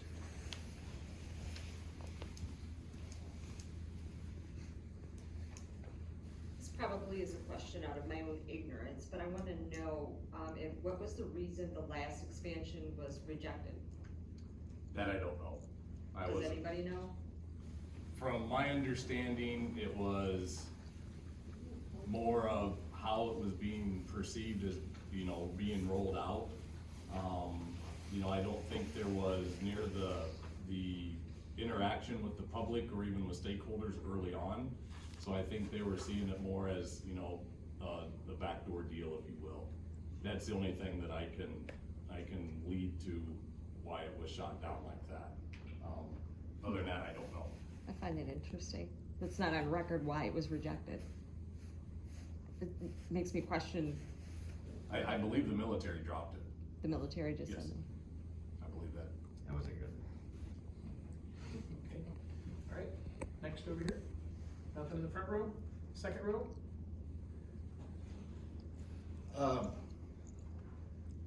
Colonel Meyers, I kind of feel like you're a teenager asking for the keys to the car, and you're catching a lot of crap you probably shouldn't.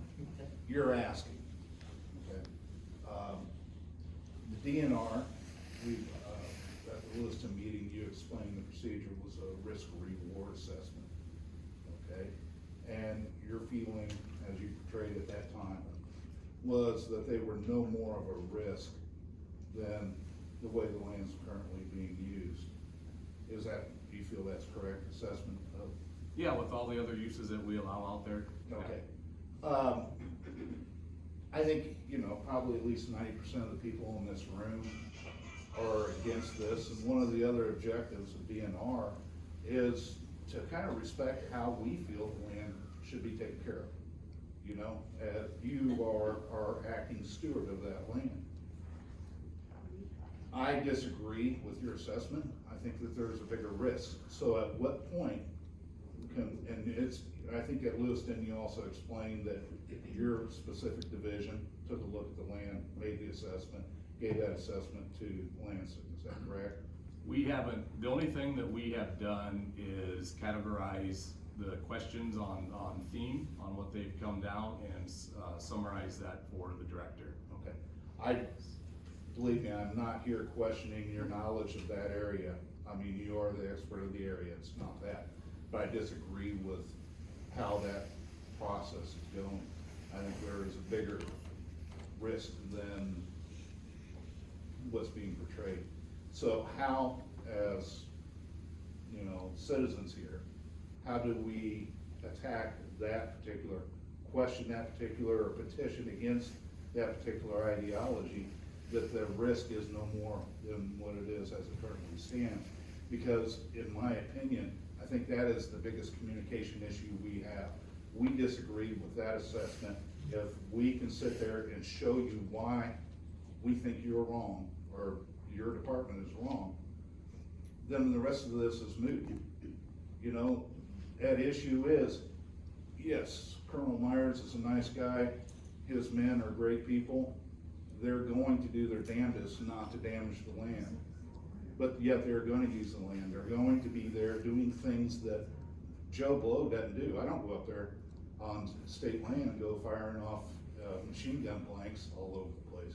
I don't drive up in there with Humvees or. So what is your So, question? no, I'm asking, where do we go to challenge your opinion on this? So my assessment, there has been no review of the lands. I guess I need clarification on what you think I've supplied.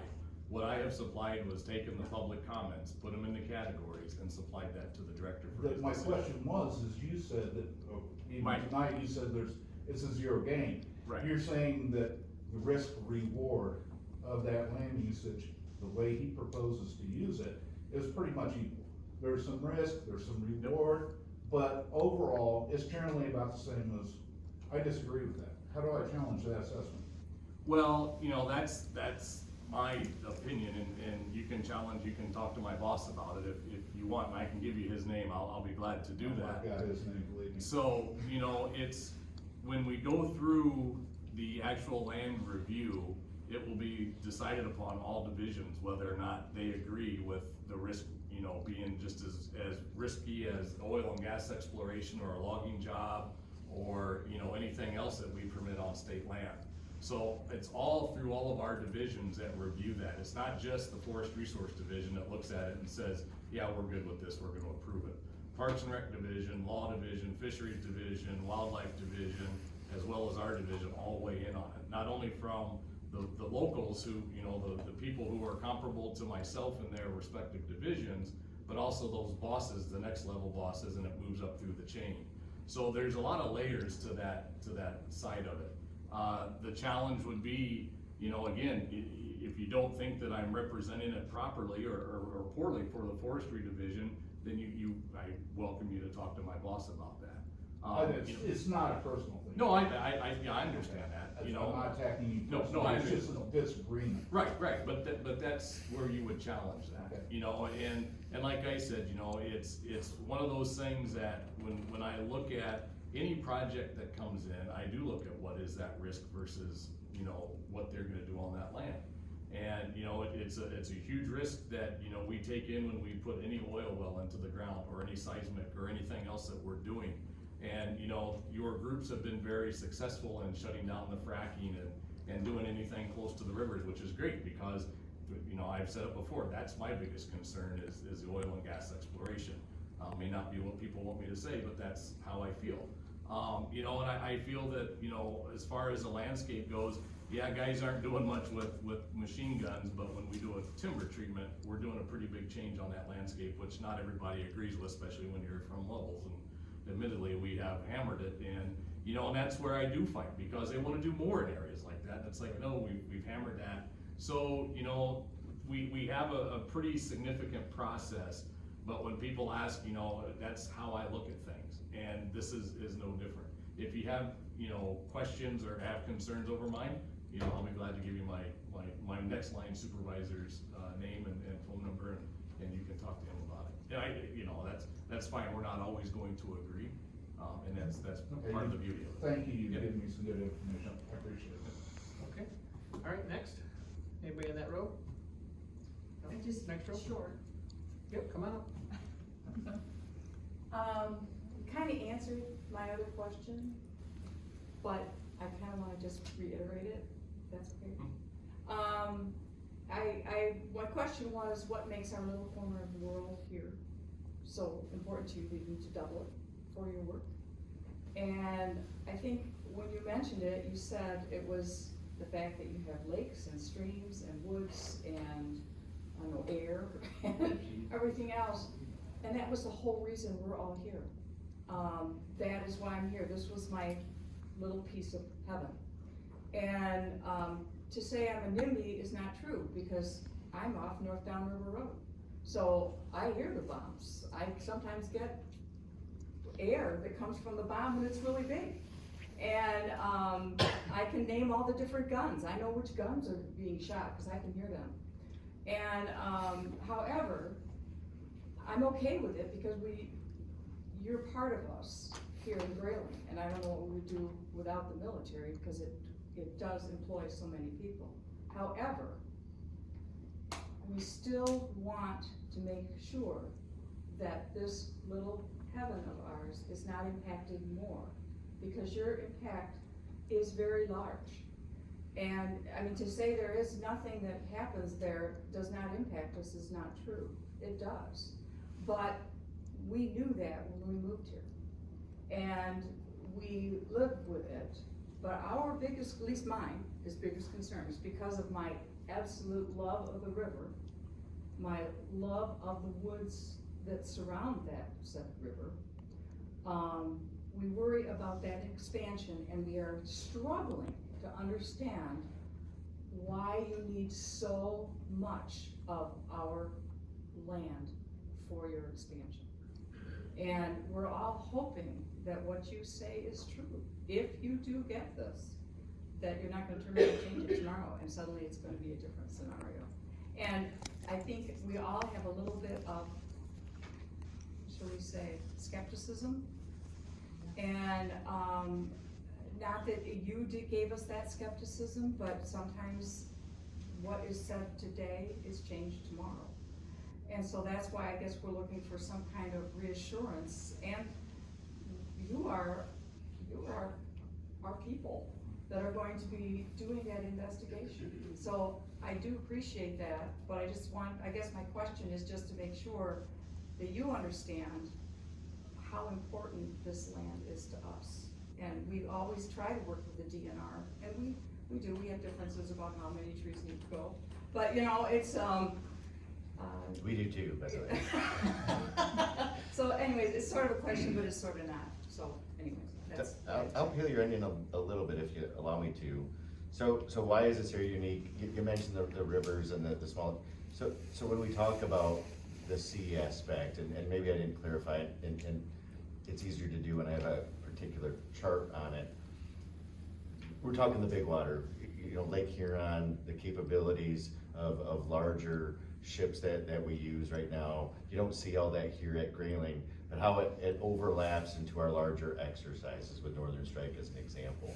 So the land things that we're doing here, there is airspace, there's Camp Grayling's restricted space, of course, for our artillery fires and the jets coming in and making those large noises, you know, which won't change up in the 40 complex. But further off, there's air agreements that go from Camp Grayling and extend all the way over to the middle of Lake Huron, where you have F-35s and F-16s and F-18s fighting, doing aerial maneuvers over those skies. And so all that is in conjunction with what we do here at Camp Grayling. So yes, on the ground piece, it's this piece, but when you think of the sea operations, where they're doing amphibious assaults in the Rogers City Quarry off of Lake Huron, all that is part of that thing that we now characterize as that National Domain Warfighting Center, which includes the land portion of Camp Grayling. And so, and to share with you our understanding of that, all the folks at Camp Grayling living in these communities as well. They like working at Camp Grayling specifically for the same reasons you do, right? They hunt and fish. My base is pretty much closed during the open season of rifle season because it's kind of a national holiday on the post. We shut her down. They side-by-side ride, they snowmobile, they hang out on the river as soon as they get out of work. They love those same things that you do. My family likes those exact same things as well. And so protecting that is part of who we are in that culture too, is individuals. And never do we want to ever put that at risk, because then, first of all, I lose our ability to train our military, but also we lose what we enjoy about living here in the community too.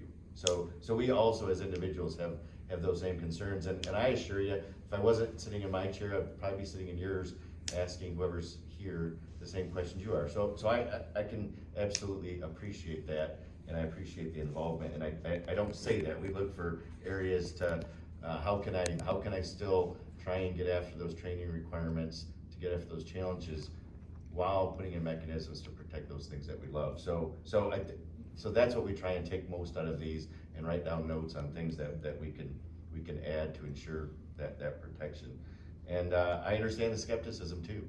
And some of our areas, they're not gonna change. If you go buy a house in Guthrie Lakes tomorrow, for the next 20 years, you're gonna hear loud impact at our high impact training areas, and that includes our 30 and 40 complex, which you live near, right? You're gonna hear those machine gun fires, and you're gonna hear those bombs dropping in that 40 complex. You're gonna see the jets flying and feel the jets flying overhead. You're gonna see the helicopters.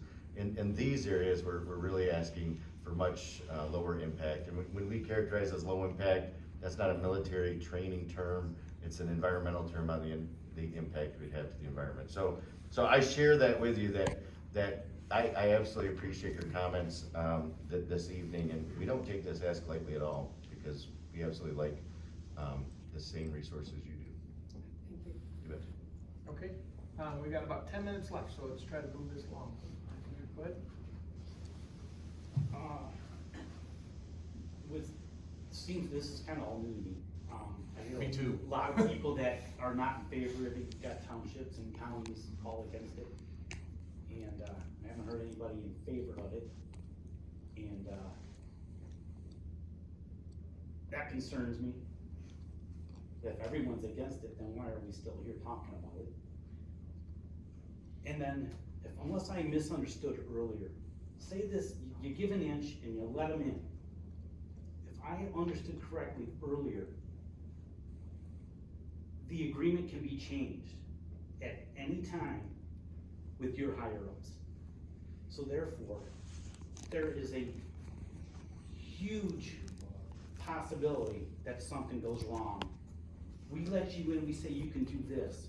Who's to say down the road, the next guy above you, whoever, gets paid off, and they decide they're gonna make this huge change, and now the federal government and the military can do whatever the hell they want.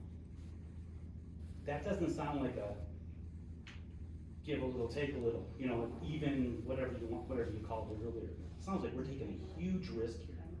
I don't trust my government. I'm sorry, I don't think anyone in here does either. And so it's a huge risk, not a little risk, not zero risk.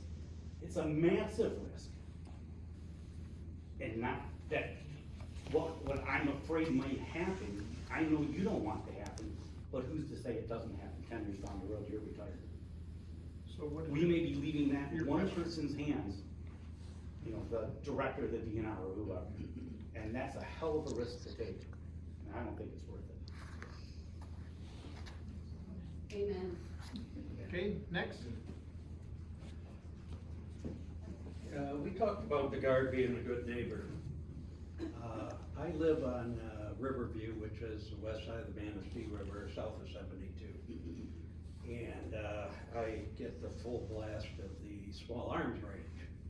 Is there any reason that a sound burn couldn't be placed at the west side of it so that the residential neighborhood is not as affected as much by that?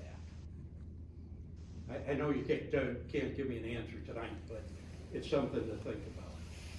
So, I won't say yes or no, only because I'd have to look, because Yeah. we do berm up our areas. However, I'd have to. Yeah, it's something to think about. And we take those studies. So there's JLU studies, there's noise studies that are even currently happening, specifically up near the 40 complex. There's studies on what type of vegetation and trees should be planted to limit noise around airports and impact areas, and where those trees should be planted, which I learn a lot from. Yeah, jack pines grow pretty good up there. But I don't know if that's the right variety for protecting noise or not, right? Okay. So I will say, maybe. Maybe, okay, good answer. Next question, similar to it. Why is it necessary to drop live bombs from an airplane? Can't DUDs do the same thing with a puff of smoke? I mean, I don't live near levels because of the ranges. And it just seems outrageous that these things are going on. And has there been any studies of the environmental impact on those ranges? I mean, testing for lead and whatever? And I mean, the East Branch goes in there, which goes into the mainstream of the Azalo. And I've never heard of any testing being done. There are 40 monitoring wells on the south side of the Range 40 complex Okay. that Camp Grayling Environmental has had put in to study or look at the water table. So a monitoring well is just a plug down in the ground. They can drop a beaker down there to get a water sample and test to see what's in it, so. And how often is that done? That's Camp Grayling Environmental is the one that's taking care of that study. So I don't know, Eagle was part of it. So the rooster's in charge of the hen house here. Yeah, if you wanna look at it that way, I mean, DEQ is part of that as well. They're the ones who helped establish where the monitoring wells were.